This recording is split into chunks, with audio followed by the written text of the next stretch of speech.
Hi students, my name is Jeff Laguna and I'm the program coordinator for the Gerontology Program here at Chaffey College.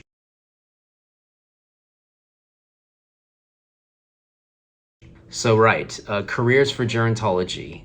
It kind of is pretty wide open, and that's primarily because really in the next 15 years or so, 1 in 5 people in America are going to be over the age of 65. So we're talking about a huge number of people that's going to impact industries everywhere across the country. Because of that, the U.S. Department of Labor defines really careers in aging as one of the high growth fields.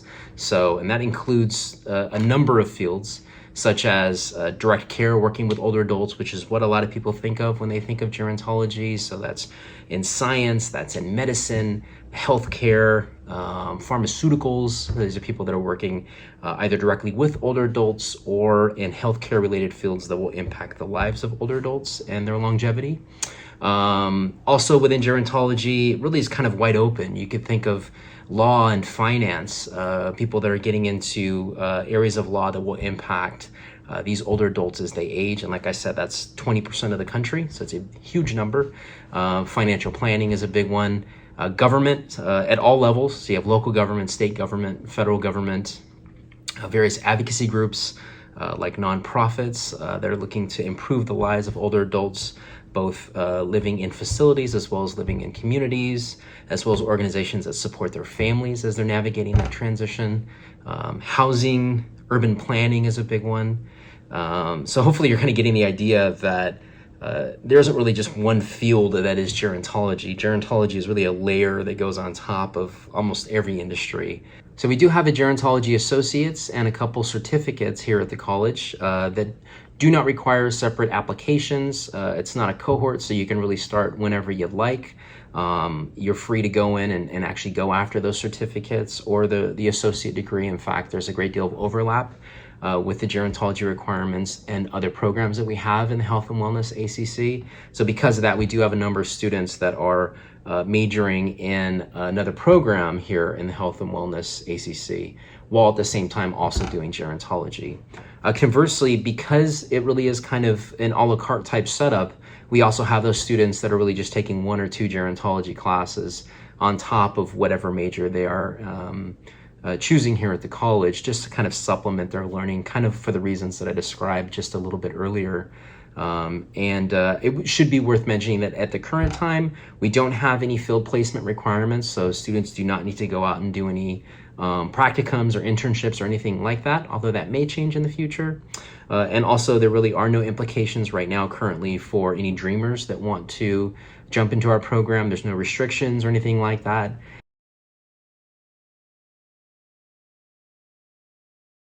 So whether we admit it or not, we are aging all the time, and we always have been. We actually have a lot of autonomy in terms of determining what our aging experiences will look like, right? So what your life, your health, your well-being will look like 5 years, 10 years, 20 years, 30 years from now. You have a lot of control there. So the majority of research that's looked at this question has found that only about 30% of our genetics determine our longevity. So that means that really 70% of how long we're gonna live is based on things that happen outside of our body. So some of that is stuff that's outside of our control, like whether or not we had access to medicine as children and things like that. But there still is a great deal that we can impact, things like diet, like exercise, like stress levels. And learning how those things impact us as we age and what we can do in order to really maximize our lives. That's pretty powerful. I mean, that's pretty exciting to be able to, as a professor, tell my students, hey, if you apply just 2 or 3 things you're learning in my class, you can have a totally different life. This could change your life 10, 15 years from now. There's not very many professors that have the opportunity to make that kind of a promise to their students. And that's one of the reasons why I love this field, is that I can. It's incredibly rewarding.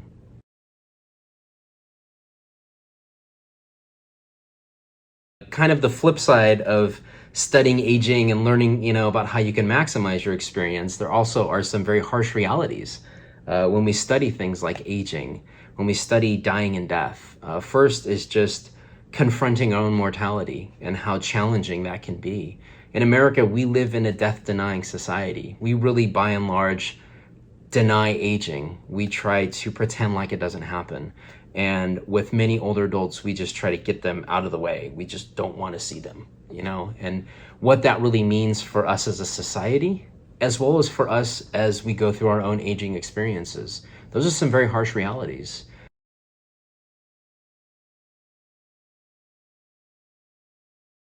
Right, so the advice that I would give to students considering or exploring the program would be to challenge them to try to understand how whatever career they're getting into will be impacted by older adults.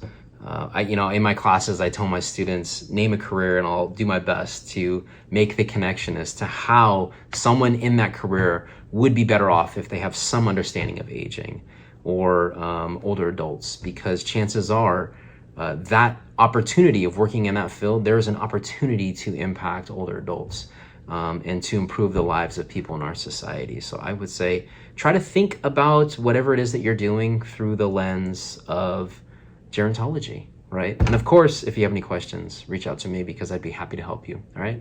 Thanks, guys.